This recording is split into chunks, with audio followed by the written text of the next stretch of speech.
महाराज जी, हम सबका जन्म हरि नाम जपने के लिए हुआ है, परंतु हमें अक्सर ऐसा महसूस होता है कि कुछ और भी कारण अवश्य होगा। उस कारण को कैसे ढूंढें? मेरी जिंदगी का पर्पस क्या है? केवल जगना है बस।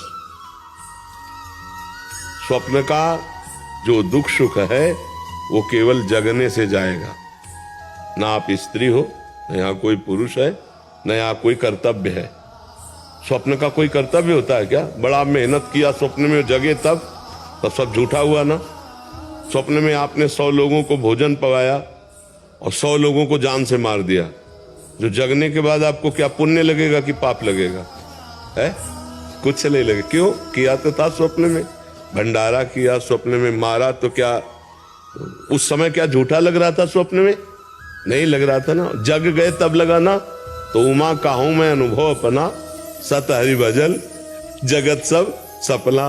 तो अब आपको लग रहा है और कोई कर्तव्य है, तो ये स्वप्न में लग रहा है।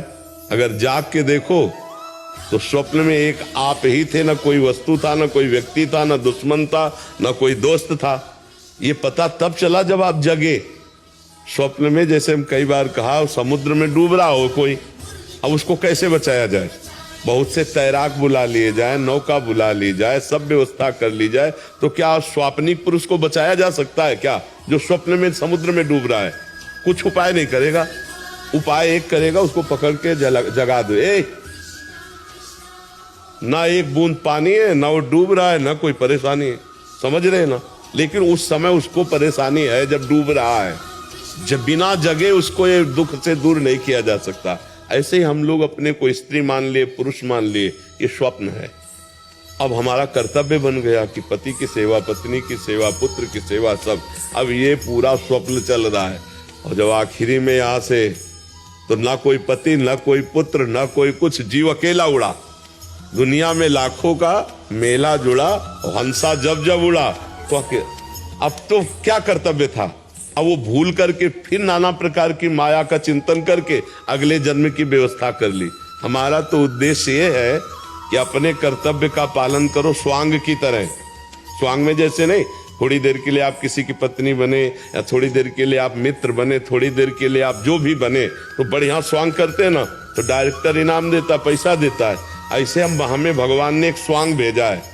मान लो हमें गुरु का स्वांग दिया, किसी को शिष्य का स्वांग दिया, किसी को प्रश्नकर्ता का, किसी को उत्तर देने का स्वांग, बहुत से स्वांग हैं। तो अपने स्वांग को अच्छी तरह निभाओ, लेकिन स्वांग को स्वांग रहने दो, नाटक को नाटक रहने दो, रोल को रोल रहने दो।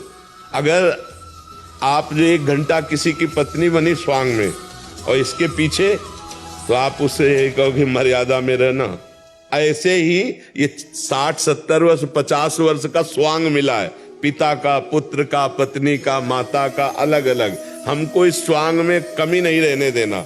जो स्वांग है उसको यथावत करना है, पर यह ध्यान रखना है, स्वांग करने वाले को याद रहता है कि मैं ये सब कुछ नहीं हूं, मैं कुछ और हूं, केवल थोड़ी देर मंच पर मैं कर रहा हूं। तो जगत नाटक वैभवा, इस संसार रूपी मंच में हमें जो स्वांग मिला है वो हम करें, पर हम ये याद रखें कि मैं स्वांग नहीं हूं, मैं सत्य सच्चिदानंद का स्वरूप हूं, न स्त्री हूं न पुरुष हूं। पर अब ये बिना जाने अगर स्वांग में फंस गए तो अगला स्वांग तैयार है।